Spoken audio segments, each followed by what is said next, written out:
Welcome to this week's episode of the Wildly Strong podcast. Today we are going to be focusing on carbs, specifically what they do, how they're good for you, ways in which they can cause problems, and how to build a healthy relationship with carbs, because that's actually really important. So in all my years of coaching, I hear so often women claiming that they feel so much better if they don't eat carbs, yet continuously, rolling around in this endless roller coaster of binge, cut back, binge, cut back, binge, cut back. And most often carbs are the demonized food in all of this. And another thing I hear all the time is that fruit is really bad for you. So people will say, I don't eat fruit, it's too much sugar, I don't go near it, but at the same time hold some kind of a relationship with junk food, which is actually really high in carbs. That's why I thought this episode was really important. It's a common misunderstanding. So let's start with what is a carb. So within our diet, we have various macronutrients. So this includes carbs, fats, proteins, and alcohol is the fourth one, being a very non-nutritious macronutrient, of course. The carbohydrates, or carbs for short, are the body's primary energy source. And no matter where your body gets its energy from, even if it's from body fat, you actually get that energy from carbohydrates, because everything is broken down to its smallest molecule in order to be used as energy. That being because it's the easiest one for the body to use. And then within the title of carbs, we have starch, sugar, and fiber. So starch is like potatoes, it's vegetables, it's rice, wheat, like bread. It's really good for you, it provides energy, and in certain forms, it's actually a prebiotic, so it feeds your gut bacteria. Then we have fiber, which is actually not used for energy, but it is used by your gut bacteria. So typically in a low carb diet, like a keto diet, someone might eat excessive amounts of vegetables for their carbs, but they're actually not getting any usable energy. So that's why it causes problems down the line. But fiber is from whole grains, it's from fruit, it's from vegetables in various degrees. And then lastly, we have sugar. Sugar is found naturally in fruits and in junk food. So cane sugar and corn are really often reduced down to their most simplistic form and then used in junk food, often combined, unless with lollies, but often combined with fat and salt in order to make a irresistibly delicious, high calorie, hyper palatable snack. So when we say you don't eat, a lot of women will say they don't eat sugar, but what they're saying is I try to avoid sugar, but they'll often eat a huge amount of junk food because you actually do need carbs to get through the day. So let's go a little bit into what the benefits of carbs are, because I think it's really important to know how much you need them in order to actually want to embrace them in your diet and get off the no carb roller coaster for good.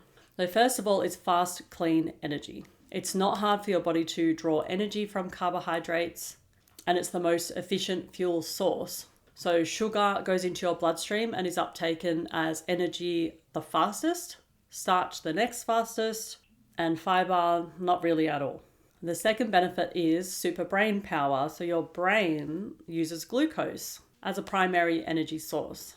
So adequate carbs will help with focus, they help with sustained energy and better memory, and if not abused, will often help you to avoid things like brain fog.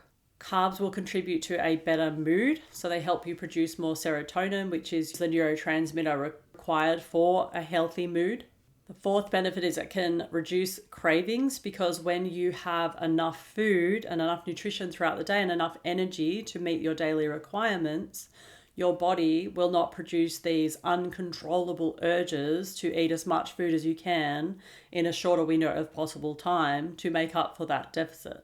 And carbs are amazing for performance. So if you've got any type of gym goal, if you like to do cardio, if you like to do any sport at all, carbs are going to be your number one fuel source. And when you get the right amount dialed in, that is when your performance is actually going to reach its peak. And it's also very essential for building muscle. It's really hard to build muscle without enough carbs in your body, because the carbs are stored in your muscle for energy. So when you go to exercise, your body uses up the carbs in your bloodstream, the sugar within your bloodstream, remembering that sugar is a carb. And then it will go to your muscle cells. So you have carbohydrates stored in your muscles alongside water, and this is released into your bloodstream for more energy. And then beyond that, you have carbohydrates or sugar stored in your liver, and that is your extra backup source of carbs. So when you go on low carb diets and you deplete all of those stores, your body will go into a kind of stress response, like a survival response. And that is where low carb diets fail. They always feel amazing for a few weeks, but once you've depleted everything, your body's got nothing left to run on. So that's where you get into some trouble. And that's when your, binge reflex and your food cravings will probably start to get really intense. And lastly, carbs are amazing for your hormone health. So they keep stress hormones like cortisol within a healthy range, support healthy thyroid and nervous system function, and they actually help your body access a rest and digest or parasympathetic state more easily. So those are all the benefits. So hopefully that makes you a little bit more excited about carbs. So let's go over now where people can go wrong. So this is what I always see in my coaching practice, and it's been happening ever since I started. So for over 15 years now, I see it over and over again, the same patterns relating to carbs. So there's a lot of data out there or a lot of nutritional dogma or philosophy or ideologies that say that fats and protein are essential, which they are, but that carbs are not essential, because true fact, we actually can survive without carbs, but we cannot survive without particular amino acids, which are proteins, and we can't survive without certain fats because we actually can't produce them ourselves, whereas we can produce sugar ourselves. So this comes into this whole theory of we can live without carbs, and I agree with that. We can live without carbs, but I will assure you, and especially in a modern day where it's high stress, high cortisol, deadlines, you've got kids, you've got jobs, you've got financial pressure, you've got inflation,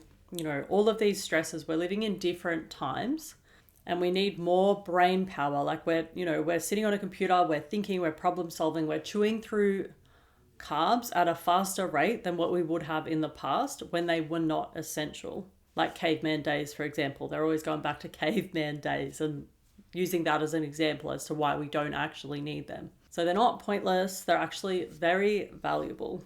And by cutting them out, by attaching yourself to that dogma, you can very much set yourself up for failure when it comes to long-term health, long-term well-being, and on a more superficial sense, your gym and performance goals. And the next way women often go wrong is by cutting out carbs. So this raises cortisol, which is your stress hormone, and dramatically increases cravings when your activity levels and your requirement of carbs is greater than the amount of carbohydrates you're consuming or the amount of energy that your body can produce. So I just want to highlight here, if you are on a fat loss diet, and let's just say you've got 20 kilos of body fat that you want to lose, your body will actually, if you had lower carbs in a weight loss process, knowing that you have to do this in a measured, intelligent way, not just by removing carbs altogether, but to a certain degree, your body can make the fuel from your fat cells. So it will unwrap your fat cell, it will pull the fat out of it, it will convert that into sugar, and it will burn that as energy. So you can go on a lower carb diet if you're trying to lose weight, but as you get leaner, then you've got to understand that carbs need to start coming back in, because that's when you're going to start depleting stores. That's when your body's going to try not to burn the fat so much because it's starting to notice that it's close to its limit as far as how much fat it's willing to let go of. And then that's when the cravings start to go up. So knowing that you can cut carbs for a fat loss goal, it's actually the number one nutrient that we use, especially in bodybuilding, which is a very advanced form of fat loss, but it's the number one macronutrient that we use in order to maneuver the metabolism and to get body fat off. And we also do huge carb refeeding days in order to boost thyroid function, refill energy stores, and lower cortisol and give the body a break. So it's an amazing nutrient in that way. But just cutting them, especially if you don't have a lot of body fat to lose, or if you're not in a fat adapted state, will cause problems in the long run. So that's why low carb diets are so hard to stick to in the long term. And the third way that people go wrong is by eating way too many sweets and junk foods. It's not a fantastic idea either, even though carbs are so great for you. It's not a fantastic idea to eat excessive amounts of carbs because your body needs to keep a reasonable amount on hand, but it's not so good with excessive amounts. So the more muscle you have, generally speaking, the more carbohydrates you can eat. The less muscle you have, generally speaking, the less carbohydrates you can eat, because you can only stay healthy if you're eating the amount of carbohydrates that you can actually store within your body. If you exceed that, so let's just say your personal ceiling for carbohydrates per day is 250 grams. So let's just say that. But then you were eating 400 grams a day. Because that's too many for your body, you're actually not burning them off, your stores are full, then this will be stored as body fat.